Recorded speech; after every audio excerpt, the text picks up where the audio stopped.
Welcome back to the Red Sleigh Rides. I'm your host Connor, and in today's video I will be reviewing Hollywood Rip Ride Rockit at Universal Studios, Florida. Now, a lot of people are fairly iffy with this ride.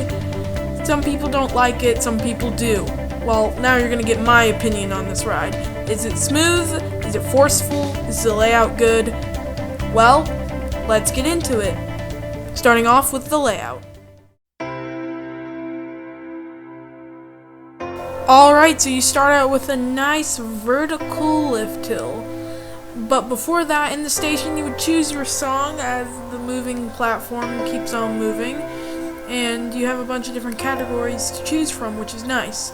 You finish going up that lift hill with the pretty rings around it and go down your drop that is not 90 degrees. And then you go up into a non-inverting loop, where then you fall right back down and pop up into your first of the mid-course brake runs, which, get ready because there will be a lot of these.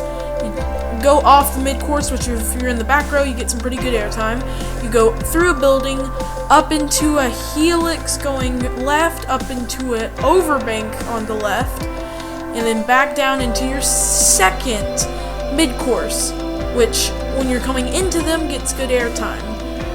Then you fall out and go into this little S-curve, where then you fall back down and go into an overbank over the pathway and pop back up into your third mid-course, where then you fall back out of it, getting some airtime, and go into a little S-curve with an airtime hill thrown in there for good measures. Go into an upward left helix, fall back down, and back into your fourth mid-course, where then you drop off the mid-course, hit a little bunny hill, and go up into the final brakes. Here are some of the stats about the ride. It is 3,800 feet long with a top height of 167 feet and a top speed of 65 miles per hour. There is 0 inversions, but there is a non-inverting loop and a vertical chain lift, which is very nice. Also, there are 7 trains with 2 cars per train, with 3 rows in each car of 2. So that's 12 people a train, and there's 7 of them. So that's 1,850 riders per hour. So, yeah, pretty good capacity. Now, airtime. Airtime is pretty good on this ride as well if you're in the front row. And I can only say that for the front row. The back row, unlike normal coasters, normally is where the airtime's at, but no. This coaster is weird, and the airtime's in the front. I don't understand, but it just is, and, you good, Universal? What did you do with this ride? The ride overall has okay airtime. On the non-inverting loop, you have some pretty good in the front row. The back row, your jaw is a jackhammer all of a sudden, and you're getting beat up in the back row. Not as bad as some other coasters that I've ridden, but it's pretty bad.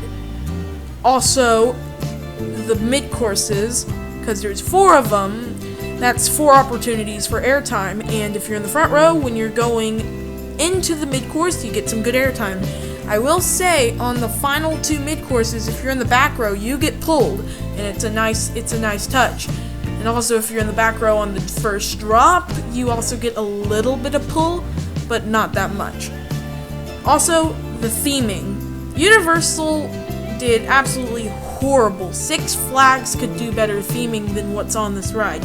The only redeeming factor for theming is that there's music on the ride. Instead of theming in the ride queue and on the ride, there is music for you to listen to on the ride, and you get to choose, which you have a pretty big variety of songs. You have 5 or 6 playlists with 5 songs in each, so you have some decent songs to choose between. A lot of them I didn't know, but I mainly went over to the rock section and chose stuff from there. I don't remember what songs I chose, but I did choose from the rock section. Also, as I said, the theming's bad.